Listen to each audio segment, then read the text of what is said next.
One Detroit senior producer, Bill Kubota, moderated the town hall, and he talked with Roland Wong and Jim Shimura. They are two attorneys key in the fight for justice that united Asian Americans back in the 1980s. And he also spoke with author Paula Yu, who has a new book called From a Whisper to a Rallying Cry: The Killing of Vincent Chin and the Trial That Galvanized the Asian American Movement. I will say that I'm a Gen Xer.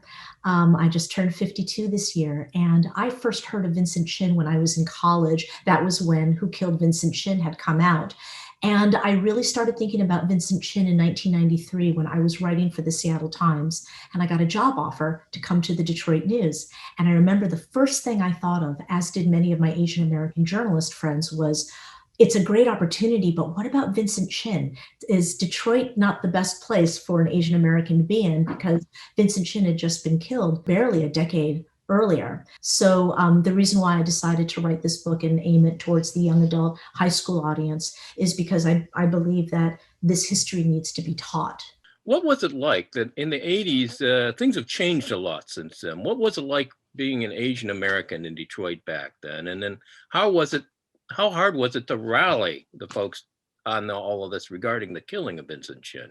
Well, back in the 80s, the Detroit community was quite small. I believe the census showed we had about 35,000 people in the Southeast Michigan area, which is microscopic if you think about it, an area which has almost 4 million people living.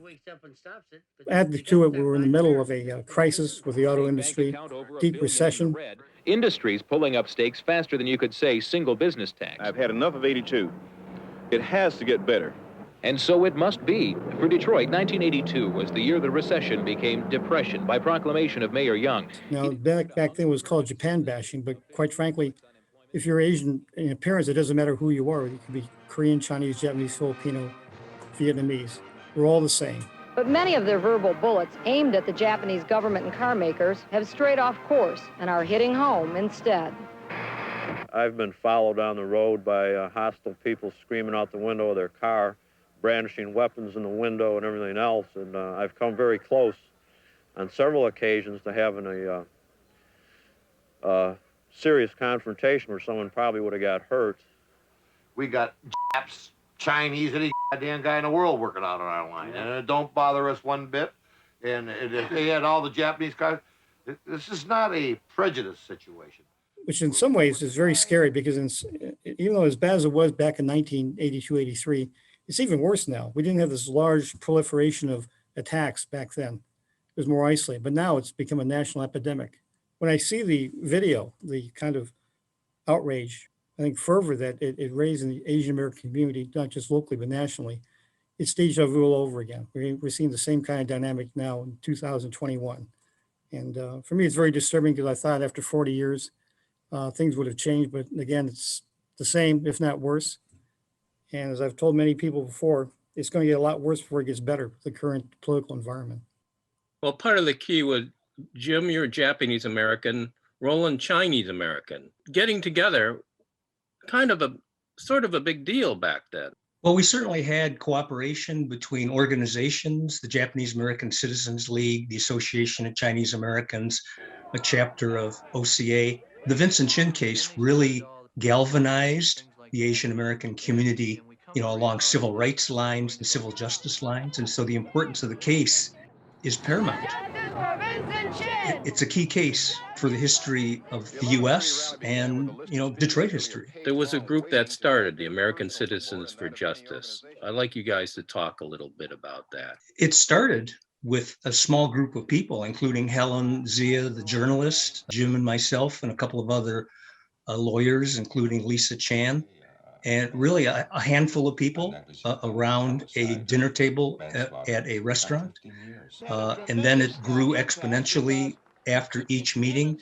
There was about 100 people that congregated in On Leong Hall in Detroit's Chinatown. And then we had a next meeting at Ford World Headquarters with about 300 people there. And yet we didn't have access to the people we wanted to talk to, like the prosecutor. We had to enlist people in the civil rights community, the ADL, NAACP, Detroit Association of Black Organizations, to help us in a coalition to wedge the door open so we could have an audience with the UAW, with the prosecutor, and with the judge, that sort of thing. So it was really a momentous occasion of coalition building then, and that continues now in the current environment. So this organization was quite remarkable when I think back and look at it, because of the fact we were able to coalesce all these different, very disparate groups and bring them under one roof in order to be able to carry the fight. And I think that for all of us who worked on it back then, it's one of the proudest things I think we've ever done. There's still a lot of that goodwill even to this very day. And I think I know I'm talking to Roland over the years, we're really happy that the fact that we were able to at least build that part of it.